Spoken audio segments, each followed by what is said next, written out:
रात के 12:30 बजे का टाइम है। झूठ नहीं बोलूंगी, प्यार इश्क मोहब्बत के जितने रंग होते हैं, इस खेल के जितने पड़ाव होते हैं, मैं सारे खेल चुकी हूँ। I precisely know what I am going to say right now. अपनी लव लाइफ को सॉर्ट करने का सिर्फ एकमात्र तरीका है 3 शब्दों का, ट्रस्ट योर इंट्यूशन। अगर तुम्हारी इंट्यूशन कह रही है कि बेटे तेरा थोड़ा सा तो चूतिया कट रहा है, तो मेरे भाई तुम्हारा बहुत बड़ा वाला चूतिया कट रहा है। अगर तुम्हें लग रहा है यार ये बंदा या बंदी मेरी फ्यूचर के लिए, मेरी स्किन के लिए, मेरे भविष्य के लिए उतना भी अच्छा नहीं है, तो ब्रदर उल्टी गिनती चालू कर दो, क्योंकि बुरा टाइम आने वाला है। और अगर तुम्हें लग रहा है कि यार इस बंदे के साथ या फिर इस बंदी के साथ कट लेगी, मतलब टाका भिड़ जाएगा, थोड़ा बहुत ऊपर नीचे दाएं बाएं तो चलता रहता है, बट मोस्टली कट लेगी, तो ब्रदर माला पहनाओ, घर जाओ, that's over, finish, chapter close. और दिमाग नहीं दौड़ाने का भाई, काम धाम पढ़ाई वढ़ाई में मन लगाओ। गरीब मरोगी क्या?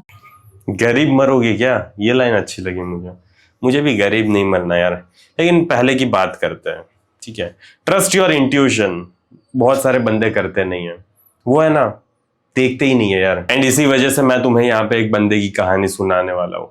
कहानी की शुरुआत होती है, वो बंदा थोड़ा ज्यादा ही इनसिक्योर था अपनी हाइट को, अपनी बॉडी को, बहुत सारी चीजों को लेकर। ओके, उसके बचपन में मेल फ्रेंड्स ही थे, कोई फीमेल फ्रेंड थी नहीं।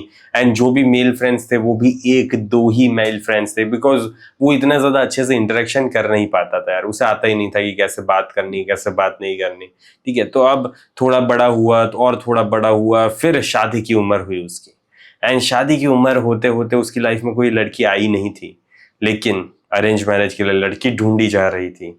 एंड उसकी फैमिली ने एक अच्छी खूबसूरत लड़की लाई, ओके, मतलब ढूंढी।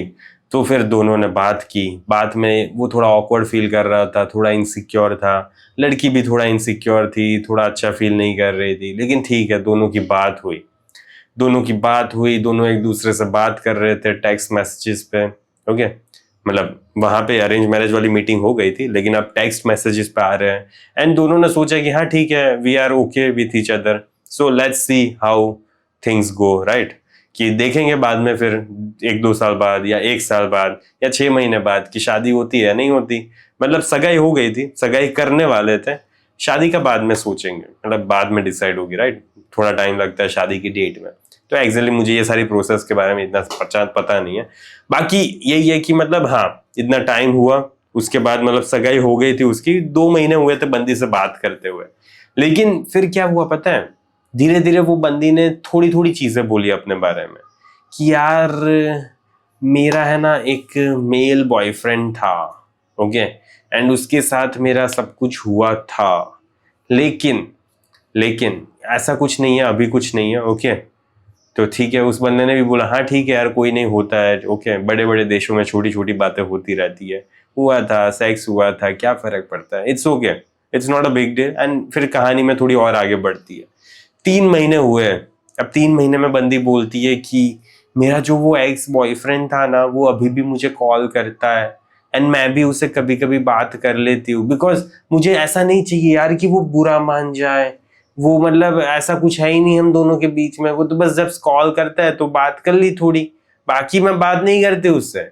तो वो बंदा बोला, थोड़ा मतलब थोड़ा दुख हुआ था उसको, बहुत ज्यादा ही, पहले भी दुख हुआ था लेकिन इस बार थोड़ा ज्यादा दुख हुआ, क्योंकि दुख तो होगा ना यार, अब बंदी से सगाई हो गई है, शादी होने वाली है, एंड अभी भी वो बोल रही है कि अभी भी वो उसके एक्स के साथ बात करती है।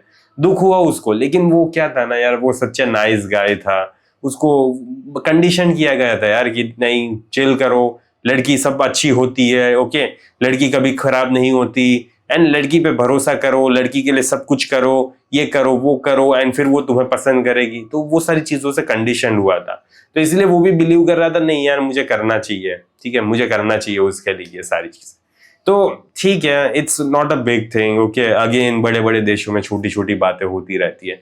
तो उसने बोला हाँ ठीक है, लेकिन आगे से मत करो यार, क्यों बात कर रही, ओके, आगे से मत करो। तो ठीक है, अब कहानी में और थोड़ा आगे बढ़ते, 3.5 महीने हुए, 3.5 महीने हुए, एंड वो बंदी बोली कि यार आज उसने मुझे मिलने बुलाया था, तो मैं उसे मिलने गई थी। तो वो बंदे ने पहले तो बोला कि यार वो बंदे ने मिलने बुलाया था तो पहले बोलना चाहिए था ना, मुझे मिलने के बाद आके क्यों बोल रही हो। तो भी उसने फिर कुछ अच्छा रिस्पॉन्स नहीं किया, लेकिन वहां पे फिर बंदी ने ये सारी चीजें बोली, एंड बंदे ने फिर बाद में मेरा 1-on-1 सेशन बुक किया था। तो कहानी यही थी। अब मैं तुम्हें बस एक ही सवाल पूछना चाहता हूँ कि तुम्हें ना दिख रहा है, ओके, तुम्हें दिख रहा है कि this girl is not right for you, you can see it with your eyes, with your logic. लेकिन यहाँ पे है ना बहुत सारी चीजें आ जाती है तुम्हारे सर पे, जैसे अरे यार सब लोगों से डिसाइड हो गई है, ठीक है, सगाई हो गई है, अब शादी भी होने वाली है, ऐसे कैसे मना कर सकते हैं, ये सारी चीजें। फिर वो एक थॉट आ जाता है, यार अब ये लड़की भी मेरी लाइफ में नहीं आई, मैं सिंगल ही रह गया तो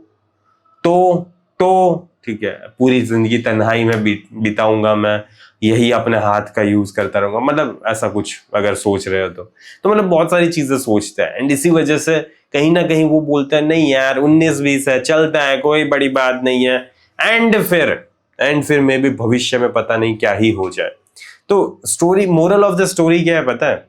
मोरल ऑफ द स्टोरी ये है मेरे भाई कि तुम्हें हमेशा पता होता है, यहाँ पे एक गट फीलिंग आती है कि कुछ ना कुछ तो गड़बड़ है बेटा, जिंदगी इतनी आसान तो नहीं हो सकती। ओके, तुम्हें दिख रहा है कि कुछ ना कुछ तो गड़बड़ है, लेकिन फिर भी है ना, क्या है ना, तुम अंधे हो जाते हो उस लड़की की खूबसूरती में। ओके, उस लड़की की खूबसूरती में तुम अंधे हो जाते हो।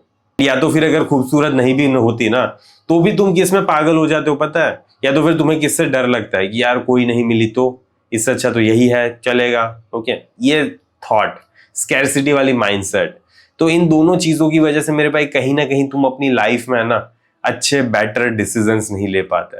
एंड इससे क्या होता है पता है? तुम्हारे जीवन है ना संघर्ष और ज्यादा बढ़ जाता है, मुसीबतें और ज्यादा बढ़ जाती है, एंड गांड और ज्यादा फटेगी, अभी नहीं बाद में। ओके, बिकॉज अभी तो सब कुछ चल रहा है। एंड नहीं चलते यार, ऐसे मैरिजेस नहीं चलते जहां पे स्टार्टिंग में ही दिक्कतें आ रही है। ओके, स्टार्टिंग में ही दिक्कत आ रही है ना तो ये बाद में जाके बहुत ज्यादा, ठीक है, स्टार्टिंग में इतनी दिक्कत है ना तो फिर इतनी बड़ी दिक्कत हो जाएगी, धीरे धीरे 1-2 साल बाद और बड़ी दिक्कत। ओके, समझ रहे हो तुम? मोरल ऑफ द स्टोरी यही है कि अगर तुम्हें स्टार्टिंग में ही दिख रहा है ना कि दिक्कत है तो just get the hell out of their my friend. Okay, just get the hell out of their. And अगर तुम्हें भी मेरे साथ बात करनी है, पर्सनलाइज सॉल्यूशन चाहिए, क्योंकि ऐसा कुछ दिक्कत आ रही है तुम्हारे रिलेशनशिप में, तुम्हारे जीवन में, एंड मुझसे बात करना चाहते हो तो कमेंट में पिन लिंक होगी, वहां से तुम मेरा सेशन बुक कर सकते हो अगर इंटरेस्टेड हो तो। अगर इंटरेस्टेड नहीं हो मेरे भाई तो फिर दूसरे वीडियो में मिलेंगे। टाटा बाय बाय, सी या।